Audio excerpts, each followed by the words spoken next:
Comme nous avons suivi la déclaration, l'annonce de la mission de l'expert de la FIFA, le consultant zonal, M. Étienne Soquin, et la FIFA voudrait que tous les pays du monde puissent avoir les mêmes chances de promouvoir le football et d'atteindre, de rivaliser, disons, au plus haut niveau.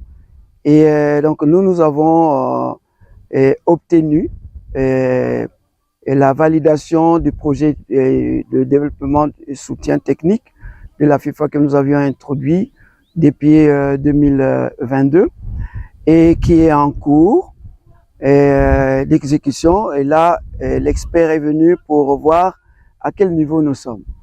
Et donc, entre autres activités, c'est voir où sont les sites sur lesquels nous pouvons matérialiser le projet. Donc, il y a ces terrains de la FIFA qui sont dans la ville de Kinshasa, mais aussi avec qui sont les partenaires, les académies cibles que nous avons présentées à la FIFA. Nous en avons 13, mais Belor est parmi les 3 académies cibles avec et c'était Oudjana hier et puis Kaifa, qui sont les 3 académies cibles. Donc c'était pour lui l'occasion de venir visiter le site de cette académie, parce que le président Lolo, pour ne pas le citer, et participait à l'enquête FIFA, de l'écosystème de développement du football amateur, donc le football des jeunes. Voilà la raison d'être de cette visite ici, et qui boucle aussi les activités de monsieur Étienne Soquin, le consultant. Tout à l'heure, nous rentrons à la fédération pour justement simplement la cérémonie de clôture. Ben, il nous a fait déjà depuis l'atelier organisé en Égypte, au cours de laquelle il a été fait l'état des lieux de la situation du TDS chez nous.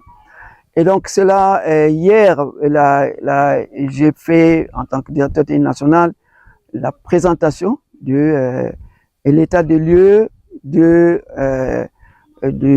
projet TDS, et donc le développement, soutien au développement technique, ainsi que l'état des lieux du football amateur. Donc nous avons après la présentation, nous aurons des recommandations du consultant, donc l'expert, et la suite va être en fonction des recommandations qui nous ont été faites, et vous le saurez, nous allons communiquer les activités. Mais les activités, ils sont prévus, c'est organiser des centres de perfectionnement à Kinshasa, comme ville-province, et un centre de manière progressive à Lubumbashi, un centre à la proximité ici au Congo central.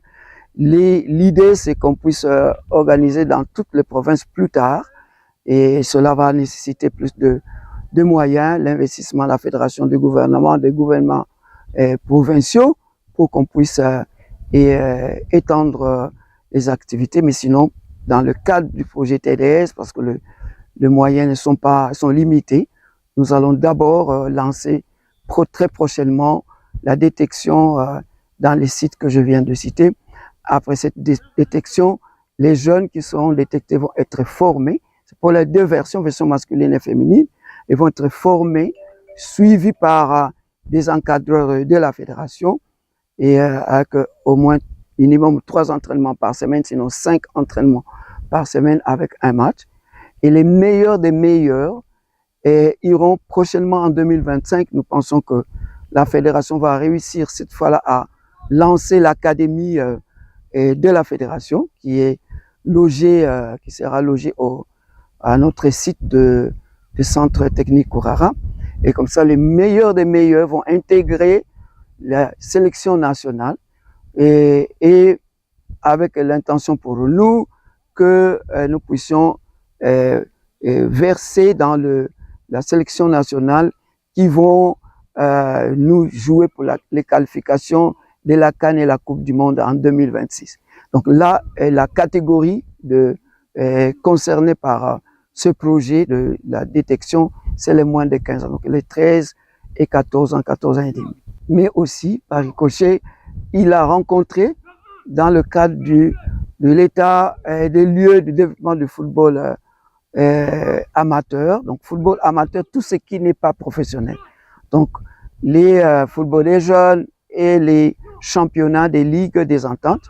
Donc, l'expert a rencontré les entraîneurs et de ces différentes catégories, ainsi que les détecteurs, hier les instructeurs aussi, et les anciennes footballeuses.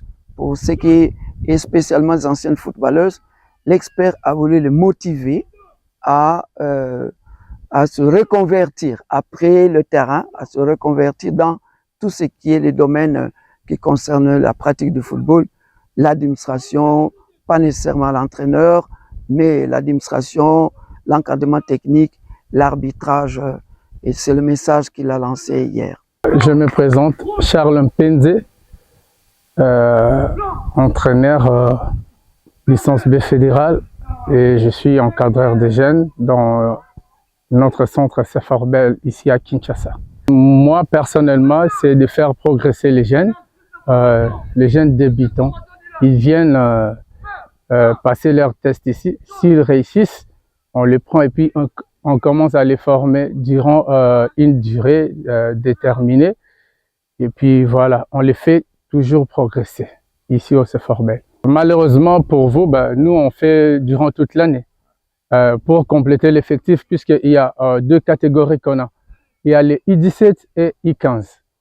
Maintenant, quand il y a un enfant qui a pratiquement 15 et demi, il passe automatiquement à I17. Il n'est plus I15.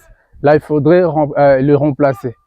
C'est pour cela qu'on lance des communiqués via notre page CFORBEL.